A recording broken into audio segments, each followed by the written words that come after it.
Hello and welcome back, or welcome if you're new here to Into the Shadows. I'm Melissa, and in this podcast, I share dreams and symbols that are currently moving through my life or have moved through my life, and what they're teaching me about personal growth and shadow work. Today's podcast episode is learning to let love in.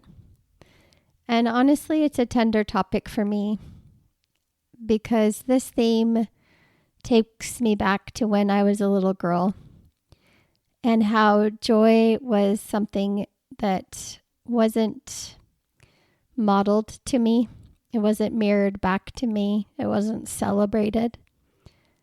And so that's what we're going to talk about today, and how that's influenced my life, and what are the themes that are coming up and what it's teaching me.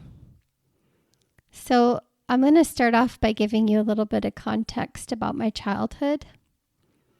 I grew up in a house where love and affection was mixed with abuse and violence, where it didn't feel safe to have that kind of close connection.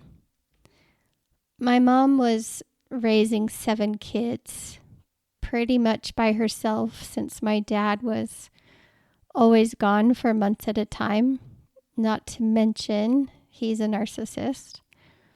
And so the support that she didn't have got projected onto us kids through a lot of physical violence and abuse.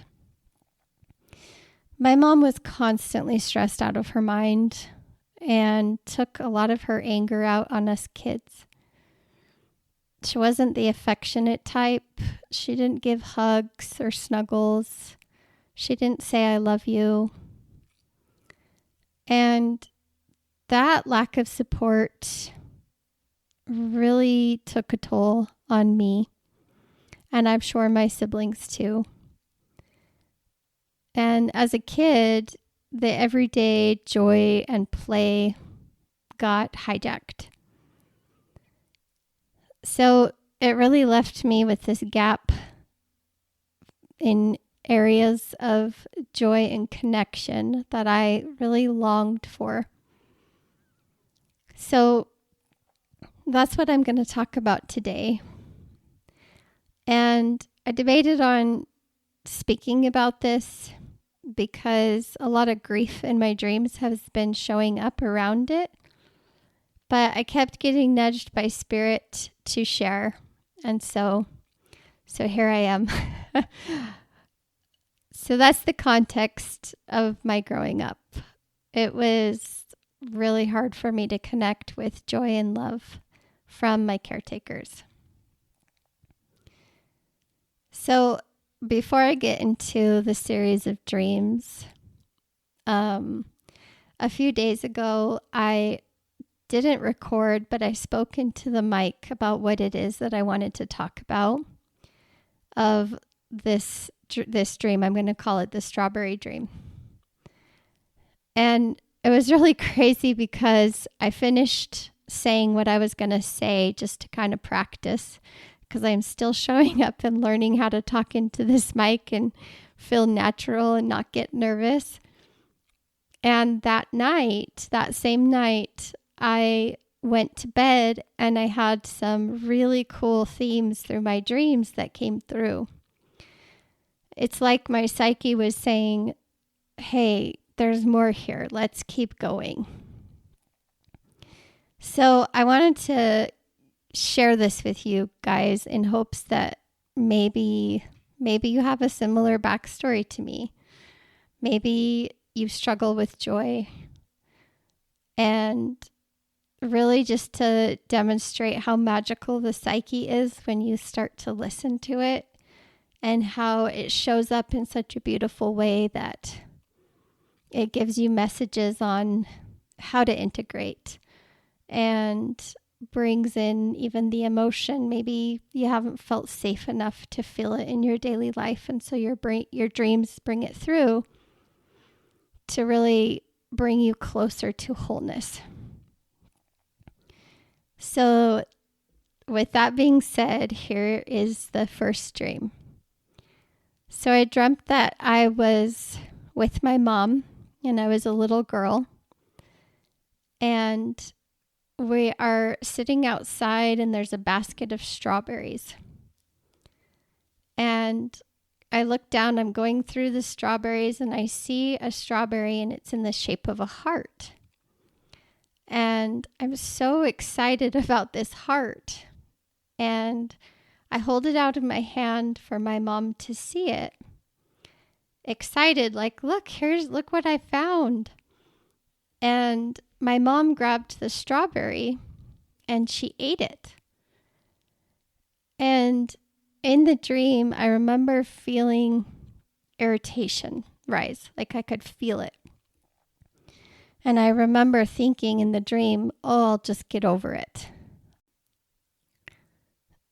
So what that did to my little girl, this little self that lives inside of me, it did two things.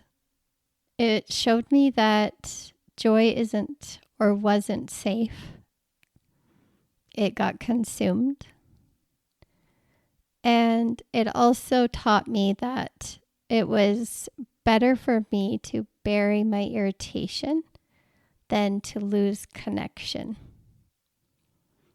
creating a kind of false contract that throughout my life, to stay in connection, even if I was irritated, it didn't matter. My needs didn't matter, because being in connection was more important than not having any connection at all. So I learned how to kind of hide away in this reclusive bubble and settling for just good enough in relationships.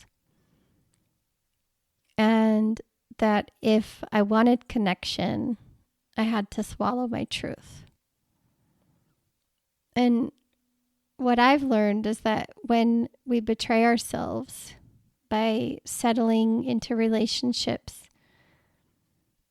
that drain us or don't meet us, it drains our life force. But when we choose to listen to those signs of irritation or anger that arise and treating them as clues as to where our boundaries lie, that becomes, if we follow those boundaries, that becomes the highest form of self-love.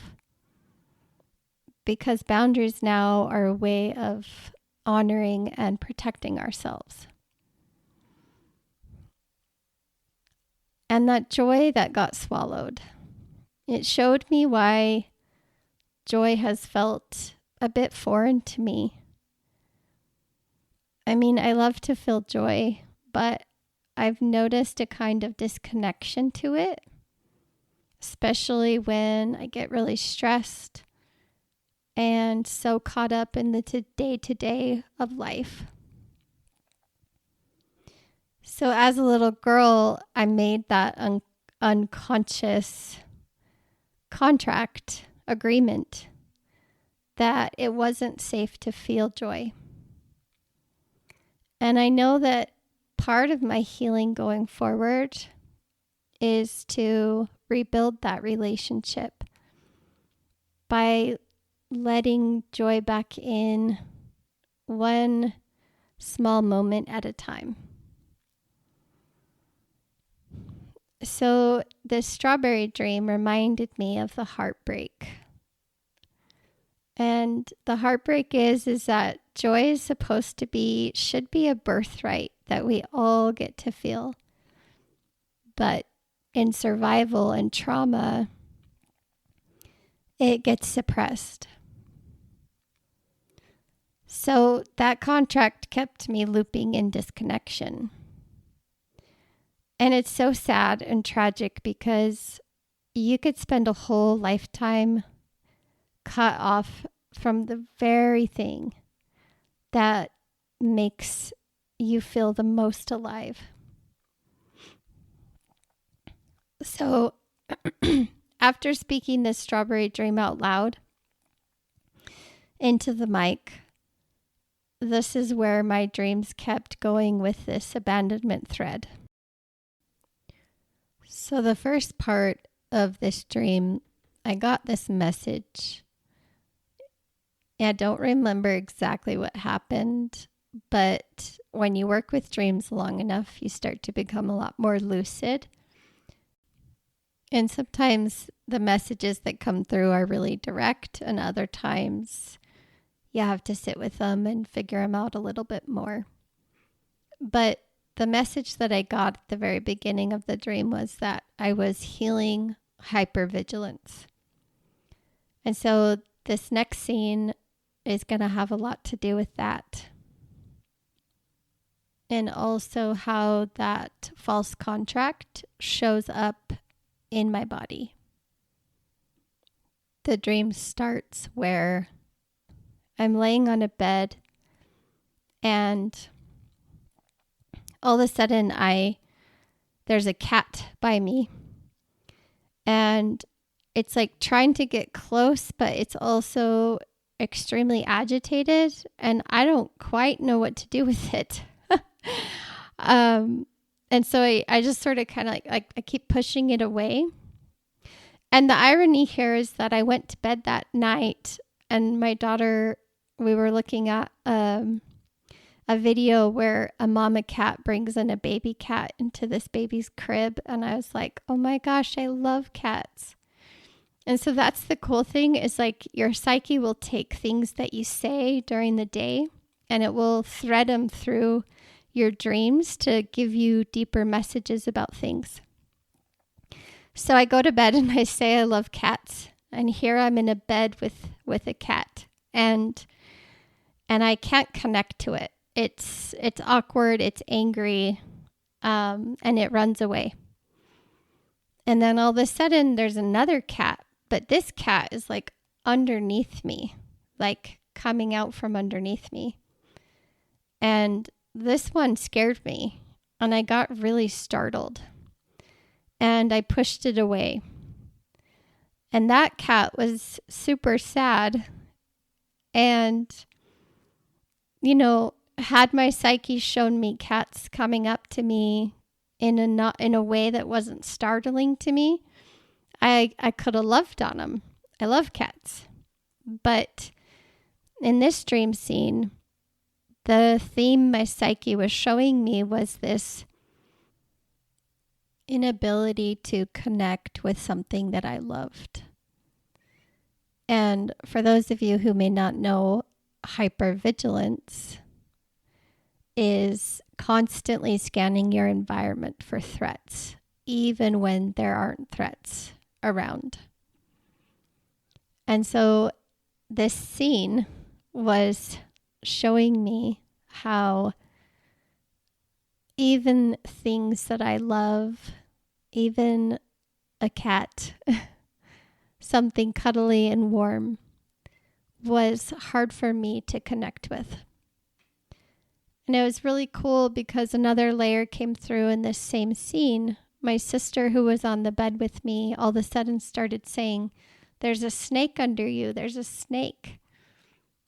And in shamanism, snakes are the south direction, which is shedding an old skin.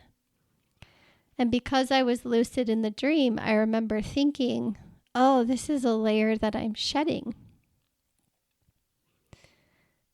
And then the dream shifted, and it gave me the root of that hypervigilant reflex. It showed me where this fear of closeness came from in the first place. So I'm in a warehouse, and I'm standing there, and as a woman starts approaching me, her demeanor was really cold and kind of scary. And she walked up to me and she pushes me. And I didn't flinch, which was a really good sign. I wasn't scared of this woman. But all of a sudden, she had a photo album. And she opens this photo album, and there's black and white pictures of me and my mom. And the woman says, she's not there. She's not here. Giving me this direct message of my mom's absence and her abandonment. And also of her really cold, disconnected nature that taught me to brace and expect rejection, even when I wanted or needed closeness. From there, the dream took me into something that felt ceremonial, a turning point, the transformation that was at hand. So I'm sitting in a circle of women, and one of the women is a shaman, and she's starting to tend kindling for a fire in the center. And in my hand, I had a broom. And not just any broom, a witch's broom. And in the dream, I knew that this was something to get from here to there, a kind of transportation. And ceremonially, I started to wrap the end of this broom where all the bristles were with some cloth. And I tied a knot with some twine. And I was crying. And I remember I placed it in the fire, or I placed it in the center, I should say. And the shaman placed the fire next to it and started to burn it. And as she burned it, I cried and cried. And I noticed that a crystal appeared. And I also noticed that it kept going out, and then the shaman would relight it. And every time she relit it, I would just start crying. And then she said to me, Melissa, if you want relationships in your life that love and honor you, you need to first learn to love and honor yourself. And that was really special. This scene felt like more than just my own healing. Because the shaman was there guiding it, it had a lineage layer too. And the broom wasn't just a random object. It symbolized an old way of moving through the world. A survival kind of magic that women in my line have carried. The kind of magic where you hide your truth, shrink yourself, or stay hypervigilant. So when the broom burned, it wasn't about losing that power. It was about transmuting it. And the quartz crystal appearing showed that new transformation. It's clarified, it's being refined, and amplified into something that I can carry forward more consciously now. And the fact that the shaman kept relighting the broom, that felt like a message that this isn't a one-time thing. My job is to keep showing up and to keep tending my own fire. and to keep choosing to live differently than the patterns that I inherited.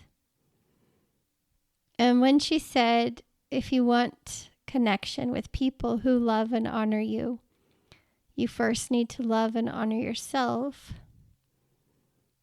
it really landed for me that that's something that I get to choose to step into. And at the end of the dream, I was driving by a lake, and it's a lake that I live by and see quite often. But this time it was extra beautiful. It was almost like my psyche was saying, look, when you choose to live from love, even the everyday things look more beautiful. And I really believe that's the lesson. Joy and love don't always have to come through big moments. What I'm learning is they come in the tiny moments of being grateful. Like the lake, like a sunset, or a loving note from my kids. And when I do that, and I practice those micro moments of gratitude, I'm repairing that relationship to joy. So from the strawberry dream to this dream that came after, the thread is the same. Joy and love aren't gone. They just feel unfamiliar because the first place that I learned to look for them wasn't safe. But now the contract is surfacing and the old skin is shedding. And I'm tending to those tender parts and letting anger show me when something is not okay. And letting that anger also guide my boundaries.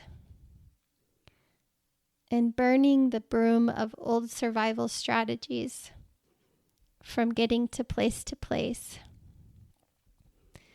And lastly, learning to savor the smallest sparks of joy. That's how I'm learning to let love in. First, showing that love to myself, and recognizing that when I do that, that love gets to ripple out into the field and allow more love and joy to come back to me. Maybe you felt pieces of this story too. Perhaps there's part of you that's had to silence your anger or your irritation just to stay in connection. Or maybe you've been betraying your truth because it seems easier than actually speaking it. Maybe gratitude hasn't been easy because life's been hard. Or maybe your joy has felt hard to access. I see you, and I feel you. And I hope that this message touched you in some way and helped you see a part of your life that maybe you didn't see before. Or perhaps made you feel like someone else has been through what you have. So I hope today's message really gave you some hope and helped you know that you're not alone. And I'd love to leave you with a Carl Jung quote. Your vision for your life will become clearer only when you look into your own heart. Who looks outside dreams. Who looks inside awakens. And he meant that when we only look outward for answers, we get caught in projections and illusions.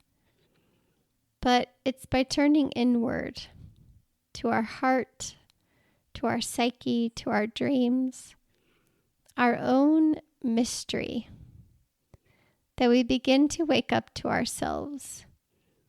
And the mystery, which is our own personal kind of guiding star, it shows up and guides us into our wholeness. If shadow work resonates with you, and if you want to dive into your dreams and their meaning, I help guide others on this path. And I offer a one-time dream work and shadow integration session so you can experience how I work. And I also have free discovery calls to see if working with me would be a good fit. And I have longer containers if you want to go deeper. The link is in the show notes. Thank you so much for being here and letting me share my truth and my voice. And I just so appreciate you being here and listening. Until next time, bye-bye.